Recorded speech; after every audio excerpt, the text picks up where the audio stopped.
Growing up with May, my younger sister, was like navigating through a storm. Everything she does seems like it's on purpose to mess with my life. Yet, what irked me more was the way our parents perpetually shielded, fostering her reckless behavior. But then one day, I uncovered the horrifying truth that the three of them had been secretly concealing, forcing me to sever ties with them. I'm 28 years old, and I have an older sister, May, who's 31. Honestly, she hasn't really got her life together, but for some reason, our parents treat her like she's the golden child.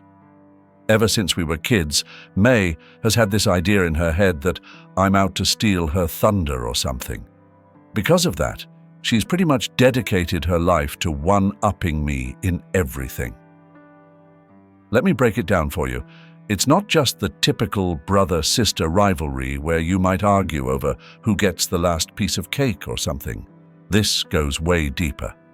If I decided to learn something new and cool like archery, the next thing I know, May is strutting around school with her own bow and arrows, telling everyone she's into archery too. And it didn't stop at hobbies. If I ever mentioned in my diary that I liked a guy, bam, she'd be all over him the very next day, flirting like there was no tomorrow. And it wasn't just about boys and hobbies. Even when I decided to eat healthier and exercise more, May would suddenly become all about that healthy life as well, copying my diet and workout routine to a T. It was like, whatever I did, she had to do it too. But not in a fun, let's share interests kind of way. More like, I've got to do everything you do and be in all your friend groups. So yeah, if I made a new friend, you could bet May would be right there trying to become their best friend too. So here's the thing. May had this habit of copying me to the point where it felt like she was always trying to be better than me at everything I did. This whole copycat game started to really bug me because it felt like I couldn't have anything that was just mine. I tried talking to my parents about how much this bothered me, but they didn't get it. They would just say stuff like, "Oh, sisters copy each other all the time. It's normal." And they made it seem like I was being silly for wanting to keep some of my interests just to myself. But the real problem wasn't about copying, it was about how I felt like I couldn't have my own space to enjoy the things I liked without May turning it into some sort of competition. It wasn't fun for me. I didn't want to be in a constant battle over who could do something better. I just wanted to chill and do my thing. But May always had to make everything into this big deal where she had to outdo me. To make things even more annoying, it seemed like my parents were always cheering for May, even when I was the one who really cared about whatever we were doing. They would never miss any event or thing May was part of, even if it meant taking time off work. But when it was my turn, suddenly their schedules were too packed, and my stuff didn't seem to matter as much to them. It felt like they were always making a bigger fuss over her achievements and kind of just brushing mine aside. All right, let me tell you how May enjoyed being the center of attention all the time. She used every chance she got to rub it in my face how much our parents seemed to favor her over me. She'd whisper mean things to me when we were near our parents. And if I showed any sign of getting upset, she'd act all innocent, pretending she didn't know why I was bothered. But when we were alone, she'd be even meaner, telling me I should just disappear because nobody would even notice I was gone. May would also tell me to stop being sad about always being in second place to her in everything. But her mean behavior didn't stop with just words. She actually bullied me physically at school a bunch of times. She'd do things like trip me on purpose where everyone could see or hit me, then say it was just a dare from her friends. When my teachers noticed what was happening, they called in my parents to talk about it. They were so serious. They even mentioned suspending me. My parents would tell the school that this was just sibling stuff and they'd deal with it at home. But at home, May would twist the story, making it seem like From the beginning, it seemed like I was the troublemaker, and May's reactions were a result of my actions. May had a talent for turning everything upside down, especially when it involved me. Our parents, bless their hearts, seemed to have blinders on whenever May was involved.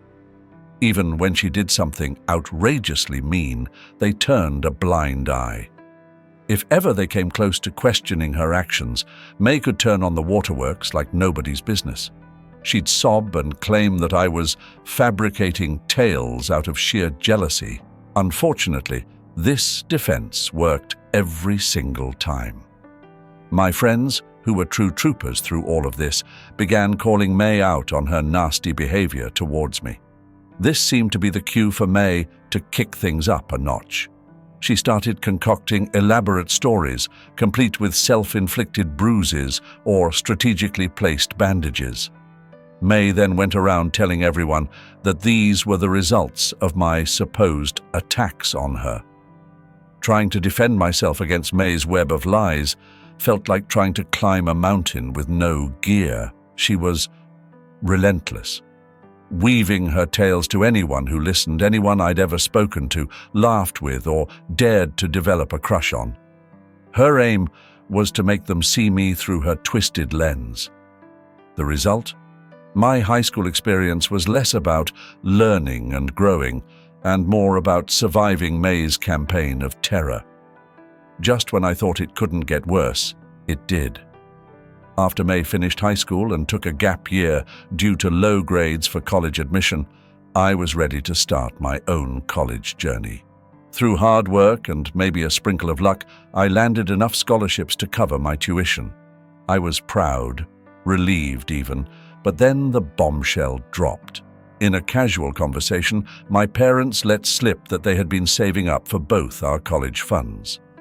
Since I didn't need my share, they decided to funnel everything, including the money earmarked for me, into May's bottomless pit of needs. There was the harsh truth laid bare. My efforts to be independent and financially responsible had inadvertently given my parents the green light to use resources meant for me to further indulge May. It was a revelation that stung more than I cared to admit. A stark reminder of the imbalance that had colored our sibling rivalry and my parents' favoritism from the start. When my parents laid out the red carpet for May, telling her she could pick any major she fancied, it felt like a slap in the face. But the real kicker came when I discovered that my parents were planning to allocate all the college savings, including the stash intended for me, to May. I was furious.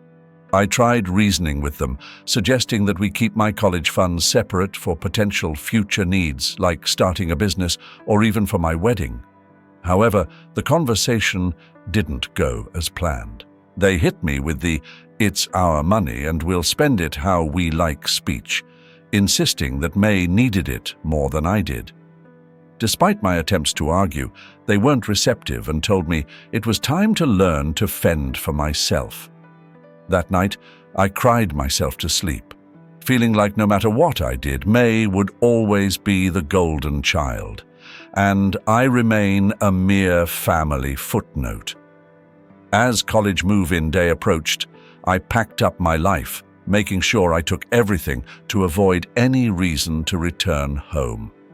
Predictably, my parents didn't lift a finger to help me move. Their absence had become more expected than shocking by then.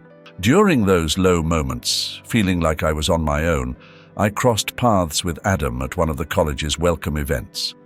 He was like a ray of sunshine piercing through the clouds of my gloomy world. His kindness and easygoing smile were genuinely uplifting. Meeting Adam felt like turning a new leaf, leaving behind the stifling air of my family drama for something, or rather someone, incredibly uplifting. As time went on, Adam became an amazing friend, always there for me like a rock. He listened, without making me feel bad, providing comfort when everything felt overwhelming. Around Christmas, when my parents were hosting a big party and wanted me to come home, the idea of dealing with the drama alone was unappealing. So I decided to bring Adam along, thinking it would be the perfect time for my family to meet him. I informed my folks in advance, letting them know that Adam and I would stay in our own space, but join everyone for the big dinner. When we showed up, I could tell my parents were taken aback to see Adam. Their old school views led to snap judgments based on appearances. But I was prepared. I had filled Adam in on my family, and he charmed everyone with his usual charisma, even catching my mom off guard with a bouquet of flowers. That night, Adam became the star of the show, dropping clever jokes and being his awesome self. He won everyone over with his friendliness, making a sweet speech thanking my parents for letting him join our family gathering. It was cool to see my cousins jokingly ask if he had any brothers, and I was genuinely glad to witness everyone taking to my boyfriend so well. However, I couldn't help but notice May looking extremely annoyed, brewing in her own anger as the evening progressed. May started drinking excessively and whispered things to some of our relatives. It was evident that she wasn't happy about Adam being there and seemed to be plotting something. Right in the middle of dinner, she blurted out loudly, asking me if Adam and I were serious. The sudden question made everyone stop and look at us. Without hesitation, I grabbed Adam's hand and affirmed that we were indeed serious about each other. However, May, with a smug look on her face, suggested that maybe I should consider being with someone who fits our family's traditions better, implying that Adam wasn't a good match because he was different. Her comment was not only rude, but also racist, making many people at the dinner feel uncomfortable due to her openly judgmental behavior. Trying to act sneaky, May suggested that I should think about how different our cultures were, essentially implying that I should be with someone who aligns better with our family's way of doing things. Hearing her say that infuriated me, and I was about to let her have it. However, Adam, who didn't seem bothered by her mean words, just smiled and calmly told her that he's as American as anyone else in the room because he was born here. He shared that his great-grandparents came to America a long time ago, and that his family has always taught him to respect all different cultures and beliefs. While I was upset that Adam had to defend himself to my family, the way he handled May's nasty remarks only strengthened my certainty that he was the perfect guy for me. After Adam stood up for himself, nobody was thinking too highly of May. People didn't appreciate how she tried to call out my boyfriend in front of everyone. For the rest of the evening, May sat by herself, looking angry and sipping on her drink. Especially after we all went back to college, I was so fed up with her behavior that I sent her a lengthy text, expressing my embarrassment to call her my sister and hoping she would stay out of my life. I didn't even want people to know we were related. She responded with a short text that simply said, "Same here, since that big argument." I haven't spoken to May at all. Adam and I successfully completed college and now both hold excellent jobs. 3 years ago, we decided to tie the knot. I invited my parents to the wedding, but made it clear that May wasn't welcome. Despite my mum's attempts to change my mind, I wanted our wedding to be truly special and extravagant. My parents were quite shocked by how amazing everything looked. My mum was blown away, and my dad, who typically doesn't say much, remained silent throughout the ceremony.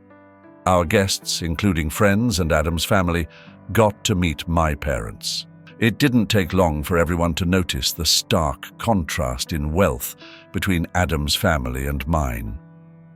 After the wedding, my parents approached me, expressing surprise at the amount spent on the event and the wealth of Adam's family.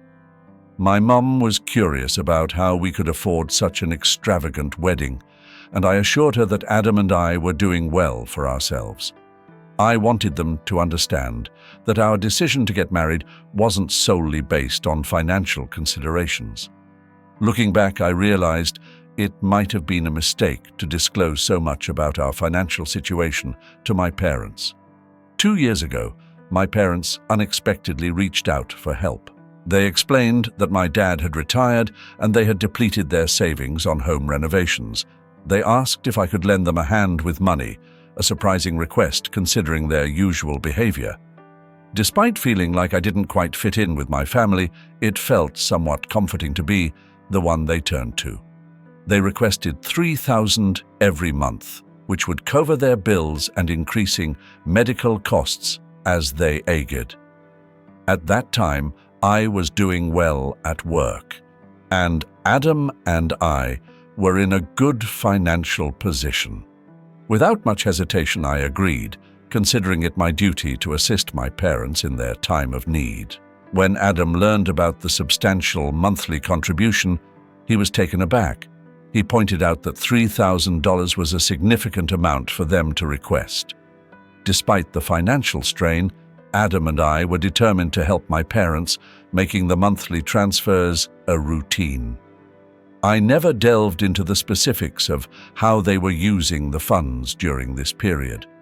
I started feeling like there was an improvement in my relationship with my parents. Although I wasn't certain whether their niceness was genuine or just a reaction to the financial support they were receiving, it seemed like we were genuinely connecting. I entertained the idea of letting go of our challenging past and beginning anew, hoping for a happier future together. However, 2 weeks ago, my phone exploded with calls from them right in the middle of an incredibly busy work day. Aware of my packed schedule, the numerous missed calls raised concerns, making me rush to call them back. My dad was on the other end, requesting me to visit their place urgently for an important conversation. Despite feeling worn out after a long day at work, I agreed, curious about the nature of their request. That evening, I showed up at their doorstep, feeling a mix of fatigue and curiosity. They both appeared nervous, escalating my worry. When I inquired about their well-being, they began the conversation by expressing gratitude for the financial support I had been providing. Bewildered, I sat there as my mum disclosed some unexpected news. She revealed that my sister May, whom I didn't even know was married, was attempting to start a family. May had been struggling with infertility for a considerable period, and her journey had been challenging. After facing a miscarriage, May was now exploring IVF, a costly medical procedure. They needed $25,000 to cover the expenses, and then they looked at me, expecting something. They conveyed that, being May's sister, it was my responsibility to contribute and support her. They emphasized the idea of family standing together in times of need. Listening to their request, I was completely taken aback. The notion that I should provide such a substantial amount for May, especially considering our turbulent relationship, was mind-boggling. I reminded them of the strained dynamic between May and me, emphasizing the difficulties she had caused during our upbringing. The idea of contributing such a significant sum just didn't make sense to me. My parents didn't appreciate my response. They argued that, as May's sister, it was somehow my duty to help her conceive a child. They even suggested that since I didn't have children of my own, the least I could do was assist in bringing a grandchild into the family to foster reconciliation. I expressed my sympathy for May's struggles, but made it clear that I wouldn't simply hand over money as a gift. I offered to lend her the $25,000, but insisted on a legal contract outlining the terms of repayment. This suggestion injured my parents, who yelled at me, deeming it rude to consider making May sign a contract when I had ample money at my disposal. According to my mom, I was being selfish, and May needed the money more than I did. Frustrated by their accusations, I asserted that I had worked hard for my money, had my own life and bills to attend to, and couldn't give away a substantial portion of my savings to someone who had mistreated me and with whom I hadn't communicated in ages. I made it clear that if they weren't okay with my conditions, they shouldn't expect further financial support from me. After my firm statement, my parents began yelling, claiming that my attitude was precisely why they had an issue with me, accusing me of always acting too proud and believing I was better than everyone else. Their sudden change in demeanor shocked me, considering their earlier pleas for money. Despite their attempt to make me feel guilty, I remained steadfast in my decision. However, suspicion crept in, prompting me to investigate the money I'd been sending them. I excused myself to go to the bathroom, but instead, I quickly went to my parents' bedroom and found my dad's phone charging on the nightstand. Unable to ignore the bad feeling in my gut, I decided to look at his phone. What I discovered left me utterly shocked. Messages revealing that my dad had been sending $1,800 every month to my sister for the past 2 years. It felt like a massive betrayal, and the real issue was not just about the money. It was the fact that they had deceived and manipulated my feelings for 2 whole years. Overwhelmed by the revelation, I went back to confront my parents, not bothering to hide the hurt caused by their betrayal. I asked them directly what they had been doing with the $3,000 I sent them every month. Caught off guard, they stumbled over their words, attempting to figure out what to say. Unable to wait for an explanation, I confronted them about sending $1,800 every month to my sister. Their faces went pale, and after a few seconds of silence, they couldn't bear to see her struggle. Hearing this excuse infuriated me, and I questioned them about their disregard for my well-being. I asked them if they didn't think it was wrong to lie and take my money for 2 years. Their defense was based on May's financial struggles, emphasizing that my sister and her husband didn't earn much. They tried to justify their actions by claiming that, given my lavish wedding and well-paying job, they believed taking money from me wouldn't significantly impact me. They even mentioned that it was initially May's idea, but they went along with it, thinking they were doing the best for May's idea, but they went along with it, thinking they were doing the best for their kids. However, this only intensified my feelings of anger and disappointment. At that point, I had reached my limit. I declared that I wouldn't provide them with any more financial support and that I was done backing them financially. My parents responded with desperation and anger, insisting that I couldn't just stop helping the family when they needed me. I laughed off their pleas and left their house, experiencing a mix of emotions including anger, sadness, and a sense of relief. Now, as I write this, my parents persistently call and beg me to reconsider, assuring me they won't take any more money if I don't completely cut them off. Despite their attempts to guilt-trip me, I stand firm in my decision. Update 1. I am incredibly grateful for the supportive messages I've received. The guilt from my family has weighed on me, but having someone as amazing as Adam in my life means a lot. I appreciate that people are finally listening to my childhood stories and believing them. Discussing this has been challenging, with some thinking I'm exaggerating, so thank you to everyone I've talked to. Adam is equally upset about my parents deceiving me, and we've decided not to let this happen again, regardless of their current circumstances. Meanwhile, my parents continue to call and text, apologizing, attempting to make me feel guilty, and begging me to change my mind. However, I remain steadfast in my decision to cut off contact with them. Update 2. It's been about 2 weeks since my last update, and something unexpected happened. Out of the blue, May, my stepsister, messaged me. I didn't even know she had my number. Instead of apologizing, she sent me a mean and lengthy text, calling me selfish and childish, expressing her long-standing dislike for me. She even went so far as to label me a gold digger, making baseless accusations. May claimed that I only married Adam for his money and insisted that I should share my wealth with our family because, well, we're family. She expressed regret for not being meaner to me during our childhood, hoping that it would have left a lasting impression on me. Reading her hurtful words brought back all the negative memories from my past, and I couldn't help but cry. When I showed Adam the message, he became furious and decided to take matters into his own hands.